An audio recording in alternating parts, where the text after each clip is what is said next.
One-on-one with Pelicans VP Joe Dumars. Ladies and gentlemen, this was a special request for me as the most watched, most listened to voice in New Orleans sports media to cover this. So we are this is a request from Burley D. If you don't know Burley D, you can always find him in Pokemon's Twitch stream. Okay, ladies and gentlemen, let's go ahead and listen. So this is some Zion Williamson talking here, some future of the Pelicans talking here. Let's hear what he's got to say. I'm just going to start with the most obvious question here. I don't know what you can say on the most recent development with the Zion situation, but what can you say about it? A couple of things I can say. One is that anytime something like this happens, it's incumbent upon the organization to take it serious and not be dismissive of it, and so I won't do that.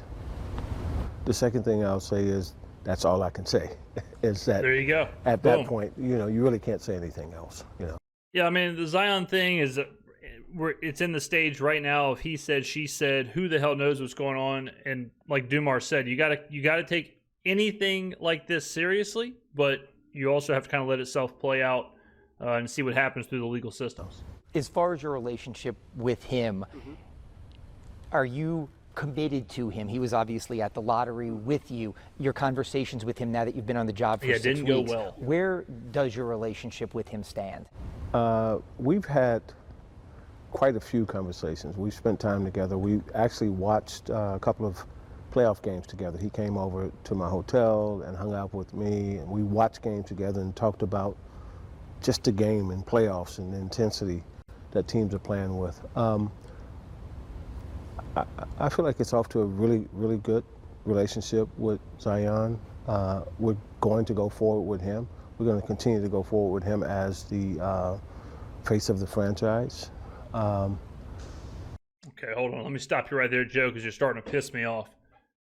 I'm the face of the franchise. Okay, don't look at me like that, Joe. But even when I said that to him, Fletcher, I said to him, we're going to do this, but there's responsibility and accountability that comes with this. And I know what that looks like.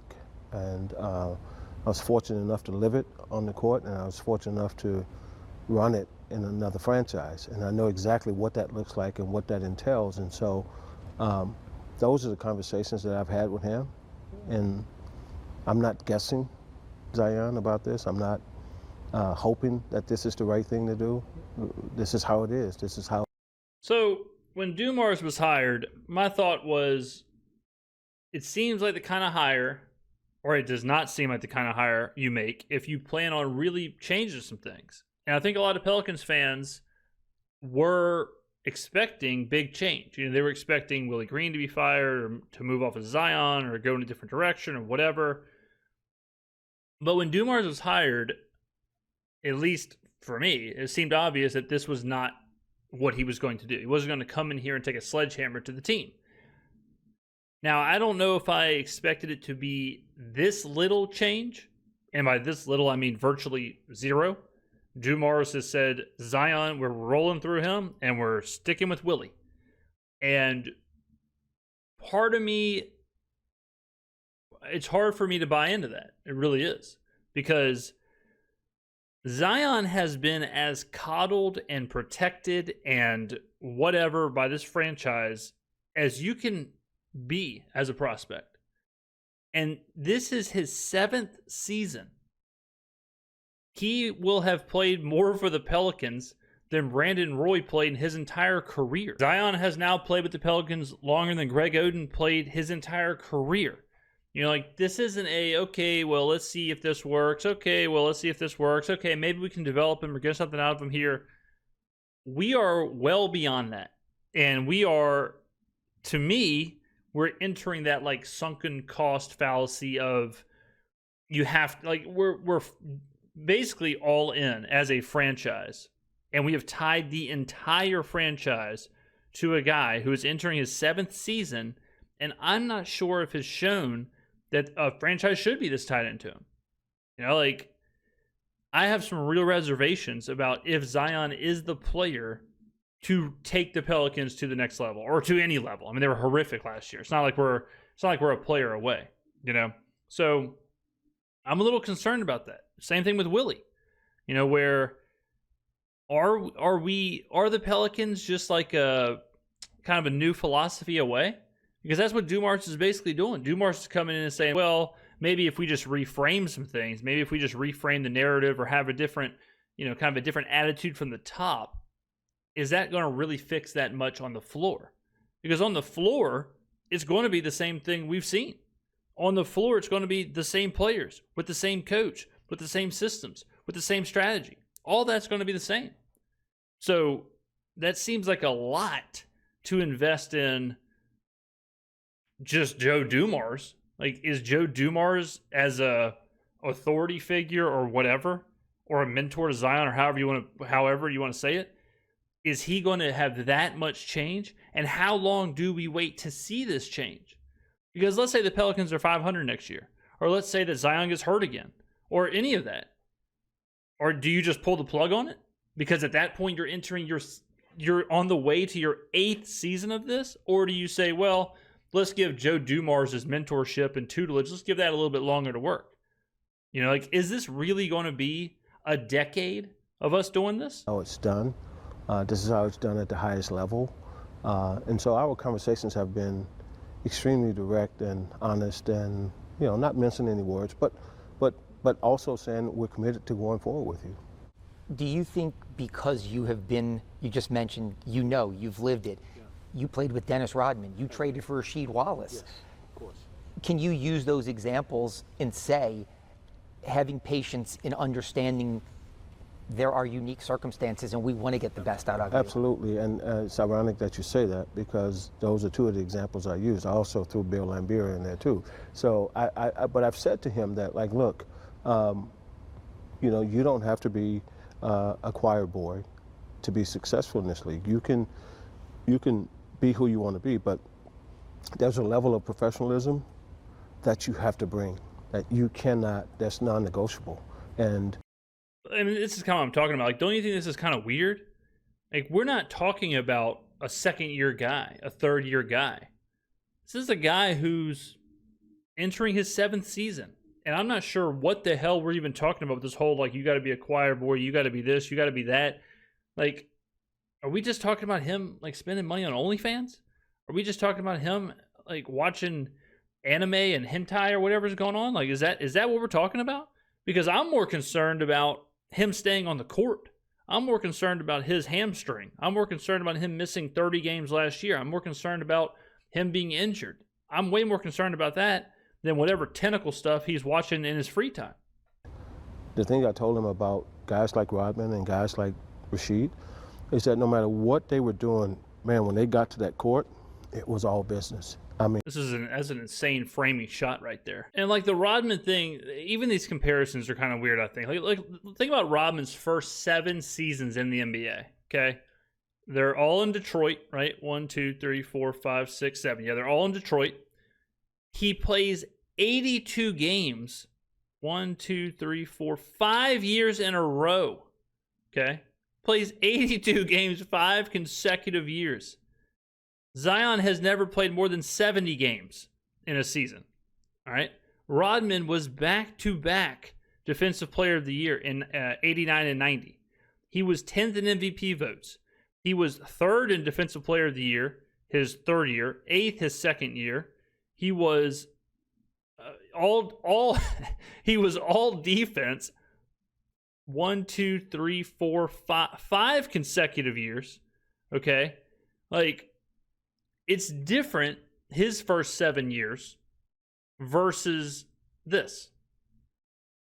This is played 24 games, played 60 games, made an all-star team, didn't play, played 29 games, played 70 games, played 30 games, made 2 all-star teams. One of the all-star teams is one of the seasons he played 29 games, and that's it.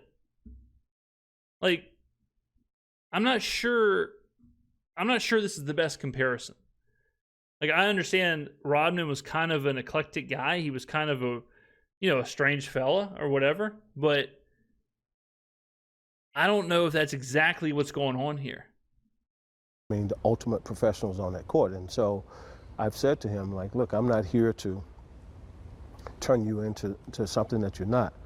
But I am the guy that will hold you accountable. I am the guy that will speak honestly to you and not mince words and say what needs to be said. So he's been great. It's been like great conversations, and he hears me. He knows, kind of where I'm coming from.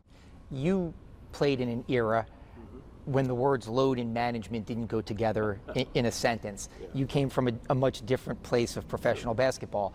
One of Zion's best years here was when Stan Van Gundy said, I talked to Coach K and he said, put him out there. There has been the perception here that he has been treated like glass. His health is obviously something that's important. Will you approach that differently potentially in just say play? So in that conversation that you're talking about right there, the best thing you can do is make sure he's healthy. Because if he's healthy, he should play. And yeah, but that's the problem. He hasn't been healthy. Like, I don't think the Pelicans, I mean, maybe in some situations or whatever, but I don't think it's, I don't know if it's a bubble wrap situation. I think it's more of just him picking up these injuries. Now, maybe the Pelicans are one of those teams where, and this is kind of the NBA really, where you get a hamstring strain, they say, all right, we'll reassess in 6 weeks. Stuff like that's more of just kind of a chronically NBA problem. But so far, unless we're just getting fed the wrong information, so far to me it seems more like how does he just not pick up these injuries? And that's how I see it. So I don't worry about telling him you need to play. I just worry about let's make sure he's healthy as many games as possible. And when he's healthy, he's going to be on the court. I don't come from, putting him in a glass case, and I don't come from that. And I think that you can play. I think Zion had a season where he played 70 games here, and he had a great season. And so he's proven that he can do this, Fletcher. And so I just want him to be healthy. I want him to feel good, be in great shape, be healthy. And if he's all of those things, I think he'll be on the court and he'll play great here. You have now been here 6 weeks, and you're 3 weeks away from a very important draft. Sure. Do you feel like you have a better understanding of what Gayle Benson wants, the vision that you have now? I guess, how has it been for the last 6 weeks, and where are you right now that you are now into this thing? So, man, there's a ton of conversations throughout the building, just talking to people on a constant daily. I think the number one thing you have to do when you come in to run an organization is you have to know who's in the building. You can't start making changes and saying we need this and that until you know your building. So I've poured a lot into learning the building. Who's in the building? Coach, players, trainers, medical, PR, whatever. You have to understand your building first before you can start going out and telling the world what changes you need to make. So I've poured everything into that, Fletcher, to know who's here. Where I'm a little torn on this is because, and Dumars just kind of hinted at it, but he's almost like, like, have you ever seen that show Restaurant Rescue and Bar Rescue with John Taffer? Dumars is almost doing that, where he's coming in and he's basically saying, like, look, the chef is all right, the staff is all right, the waiters and waitresses is all right. We just need to run things better. Like, we just need to have a better culture. We need to have a better, like, more professional kind of atmosphere, more whatever. And he's hoping, and that's the big gamble here, is that he thinks that, or whoever thinks that's going to create these results. And my question is, okay, well, what if the chef's not good? Like, what if that's the issue? What if the issue isn't this philosophical, like, professionalism and this culture and running an organization, whatever? What if the issue is what's on the court? What if the issue is the roster?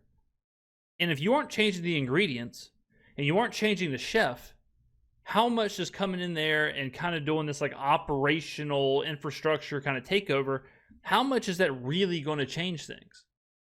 And at what point do you say, okay, well, we painted the restaurant and we did all this training and we did the safety training and we did all this stuff, but these chefs still can't cook and this food still tastes like garbage. At what point do you say, all right, well, we need to get rid of these chefs. We need to get some new food in here. We need to change the menu. How do you feel? I feel good, and what it does is give you a clearer sense in what you think you need to do. And so the draft is coming up. That's going to be one of the first 10 polls where we where we have to make a stand about who we are, and it's going to be anytime you do a draft, Fletcher, it's a signal to who you want to be. You're kind of saying to the public and to your organization and to your players and to your coaches and everybody who you want to be, what represents you. And so the draft will be the first of many situations where we get to identify who we are. As far as head coach Willie Green, there were a lot of conversations. Will he remain? I know he probably grew up watching you play. How have your conversations been with him, and where do you stand with him, and how do you feel about Willie? Same almost as Zion, and that is just about communicating, about accountability, and really expectations.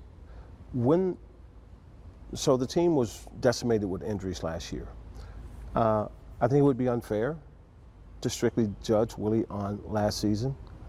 When the team has been healthy, been competitive. And so for me, I looked at that, talked to a lot of people, talked to Willie, and I thought to myself, okay, you owe it to Willie to give him a chance to have a healthy team.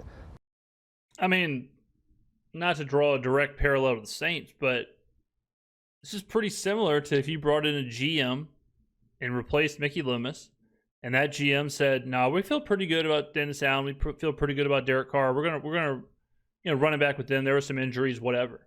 And I think a lot of fans would be like, "I don't know about that," but that's the path Dumars has taken, and it's hard to imagine. I mean, Tom Thibodeau just got fired, and he went to the Eastern Conference Finals. Tom Thibodeau's going to the playoffs, I think, 4 out of 5 years. He has a well above 500 record with the Knicks. Michael Malone got canned in Denver, a year, 2 years after winning the finals? And his team was making the playoffs. We've seen some of that stuff happen. And then the Pels are on the complete bizarro end of it, where they're the team that's like, yeah, we've been a complete laughingstock. We've been one of the worst franchises. We have completely bottled this. This has been a nightmare, but we're going to run it back. And to see if we can meet these expectations and all. So for me, Fletcher, I just thought it would be unfair to judge him strictly on a season where the team was decimated. And I just didn't want to do that. So I think of you, even though I know you're from Louisiana, and I grew up here, so I've known who you are. But I still think you're synonymous with the Pistons. You won a championship there. You were an executive that brought a championship there. I think Pat Riley will always be synonymous with the Lakers, but to a huge swath of people, he is a Miami Heat person. Do you almost embrace the opportunity to say, the Pistons chapter is one thing, but if I can become synonymous as a known winner in a place that hasn't known it, that would be a crowning achievement of some type? Absolutely. If you just say that for me, that would be fine. You said it well. It would be. It would be an incredible feat to be able to bring that to New Orleans.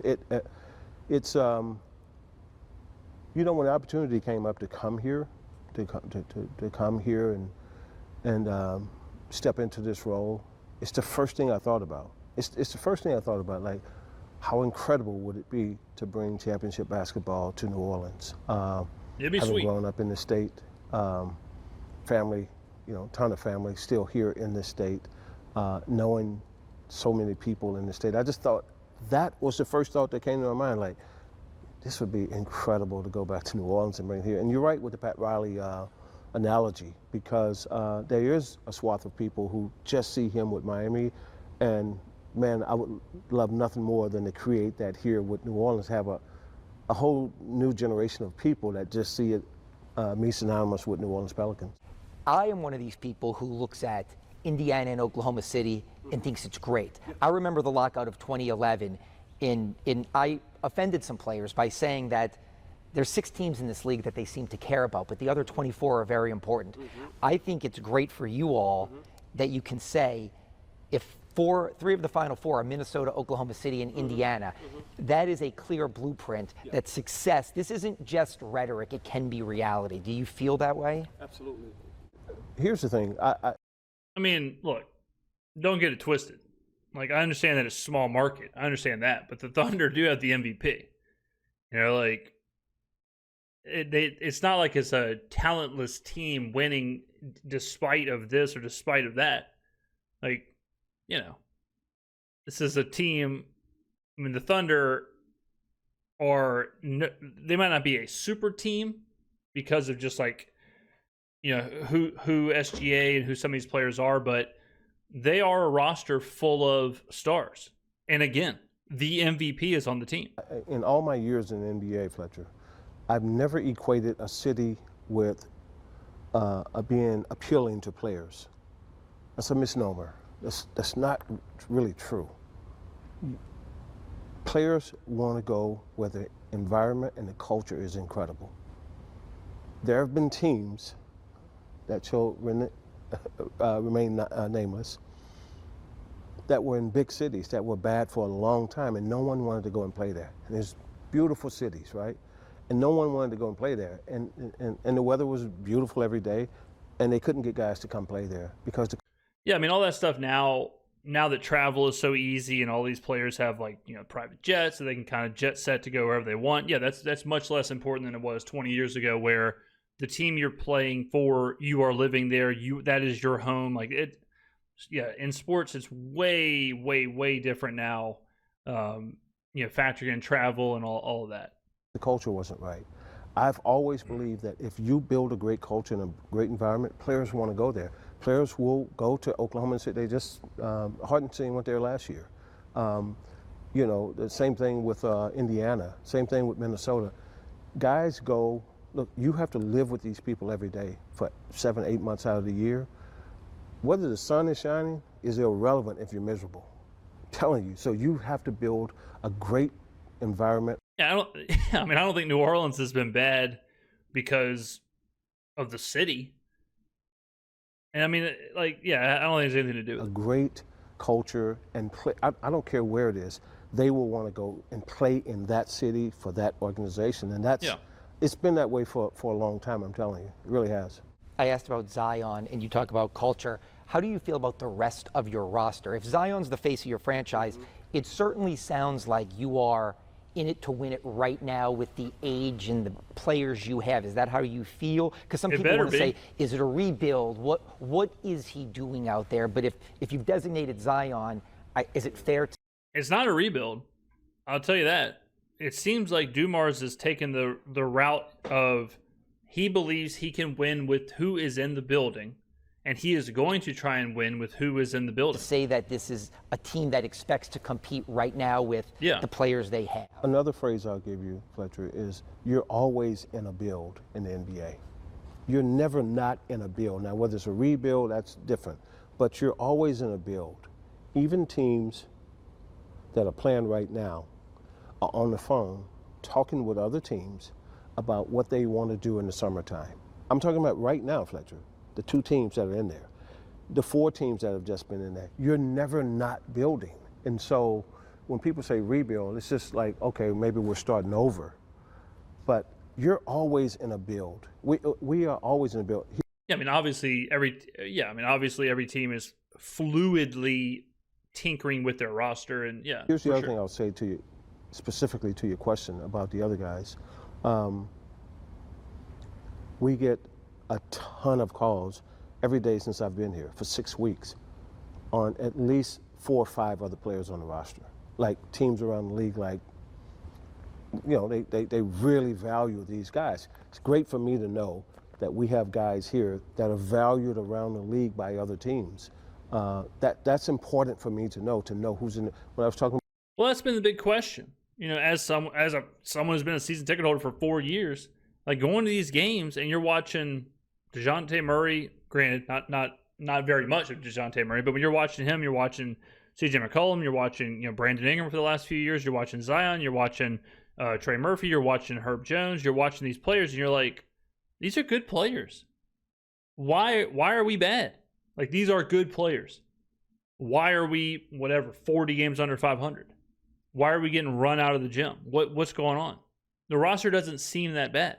About who's in the building, it's stuff like that. It's when you're talking to the other 29 What is up with teams. these shots? and they constantly mention the same 4 or 5 guys, like, we really love that guy on your roster. We love this guy on your roster. That's great for me to know who's in the building. Know you have value with players here in this building. Now, he's mentioned this a few times, and I think it's true. You know, Dumars has been in the NBA office or whatever for the last couple of seasons.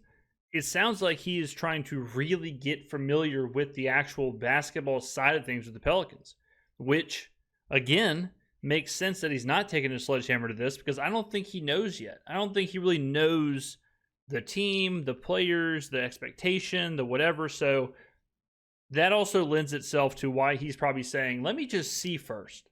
Let me see Willie first. Let me see Zion first. Let me see how this all operates first, and then we'll move forward. And, you know, to the Zion thing, because I know a lot of people want to say, let's just move off of him. But I understand where you can't, because there's really no value. Like, you have him under contract. He has no value as far as like trade, or you're taking a hit if you trade him. So I understand, like, let's try and make something happen here. I totally get that. 100%. And so, you know, I'm not saying what Dumars is doing is right or wrong. It's just interesting that this is where we're at. Because it is risky because of how this team has played and performed the last couple of seasons. And maybe just my final question here is back to the draft. For the last 7 MVPs have come from outside of the United States. It's 4 players, but it's 7 MVPs. I'm not saying this is negative. I'm saying it is a positive. I remember once upon a time you drafted Darko. It didn't work out, but maybe you saw what the league was becoming in a versatile stretch big. Do you embrace kind of the international, maybe? Can you imagine how good the Pistons would have been if they would have taken? Now, the Pistons do push back on this. I've heard interview after interview after interview where they said, like, if we would have drafted Carmelo, it wouldn't have worked, because he would have wanted to come in and be ball dominant, and he would have wanted to get his shots, and we weren't like that. So it's almost one of those things where it's like, it probably did work out for the Pistons just because they were so good anyways. But you do wonder, like, what would have happened if they would have taken Dwayne Wade or Chris Bosh or Carmelo or whoever? How they play and what they do, and understand that is an integral part of this game. Or, not to slight American born, I was at the Olympics last year and watched Team USA win it all. But I do understand that this game has become amazingly international, and 20 years ago you were at the forefront of doing something about that. Yeah, I am a huge, huge advocate of positionless basketball. I believe in that. I love that. That's something that I've been talking about all the time, like the position structure. The only reason we have positions in basketball is to make easier for casual fans to watch. But whether you're a 1 or a point guard or a 2 or a small forward or a 3, like whatever number and phrase you want to say, I think it's insane to be like, no, the point guard has to bring the ball up. The center has to play down low, like all of that. Bigs being able to get out and play in the open court. Yeah. I love the 3 to a limit. I don't like bad threes. I don't like bad threes, but I like the 3 ball. I like the game the way it is, but more so importantly, and what we discussed at the league office for the last 3 or 4 years is this. What I really like is intense competition. And you just saw that with Indiana and New York. You just saw that with Minnesota and OKC. And they have it in Europe, believe that. The intense competition is what draws fans in. People wake up the next day and like, did you see that game last night?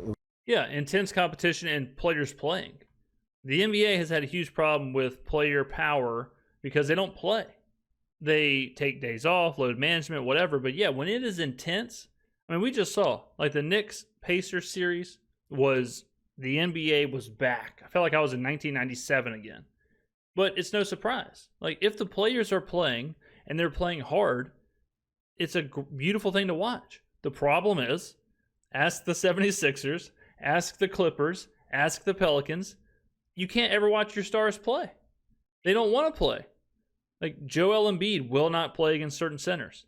You know, like, they won't, Kawhi Leonard won't play on back-to-backs. Like, it sucks, right? Yeah, in the playoffs, all that goes out the window, and the game is amazing. So, if we can curtail some of that and make the regular season as intense, yeah, the NBA would be an incredible product. It was incredible. That's what draws people in, and so that's what I really want to bring here to New Orleans, like intense competition where people, I mean, like I just showed you, Dennis Rodman played 5 consecutive seasons, 82 games in a row. people wake up the next day and go, did you see the Pelicans last night? Like, it was crazy, that game last night. That's what you want to draw, more so than did he shoot a three? Was it a late? That's secondary to me. But the NBA also did it to themselves, because the NBA also pushed, which it was good on one hand, bad on the other hand, but they were so deep into the idea of like clips. Like everything was clippable. Everything was a dunk or a block or a 3-point this or a timeline 3 this. It was just like all these clips that made the game kind of irrelevant. It made the game seem slow because people wanted to watch like dunk, dunk, dunk, dunk, dunk, 3, 3, 3, 3, 3. That's it.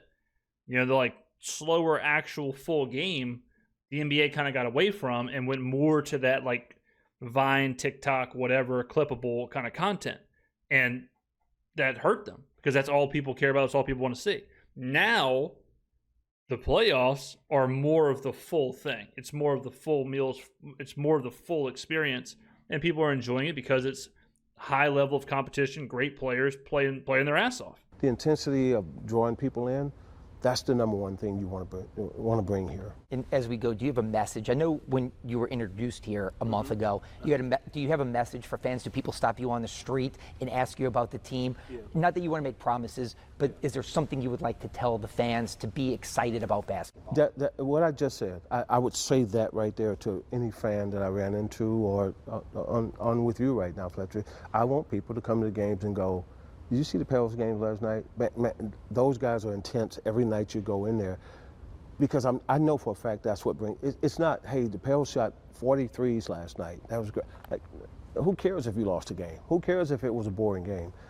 People care about the intensity, competition of sports. That's what people want to come and see. And so with us, that's what I want to bring here. Like, I know that sells. I mean, it's sold forever, and it will continue to sell. And it's selling right now. I agree with you. Indiana and OKC should be two great teams. I don't care what market they're in. It's two great basketball teams. Agreed. Great interview. I mean, I thought Dumars was I loved his answers. I hope he's right. But if Zion plays 25 games this year and, you know, whatever, it's more of the same, you got to do what you got to do. But I respect him coming in here and saying, let's not be hasty. Let me see what's going on. He's a basketball dude. He loves the game, respects the game. I think he wants to play the game the right way, which, okay. But you know how it is. You got to have results. And he's taking a patient approach to a fan base that is run out of patience, is how I would put it. You know, he's basically saying, like, we're going to do this the right way, we're going to do this, we're going to do that, but the fan base is already like, okay, well, we have suffered for a few years here, like, this is getting kind of long in the tooth. I am willing to give him the shot. I mean, I think this was a great interview, and I everything he said, so yeah, I agree with that. But like anything in life, you got to see the results. Okay, ladies and gentlemen, Pelicans content, huh? Get on down in the comments below. Let me know what you think. Thank you for watching, and I will see you in the next video.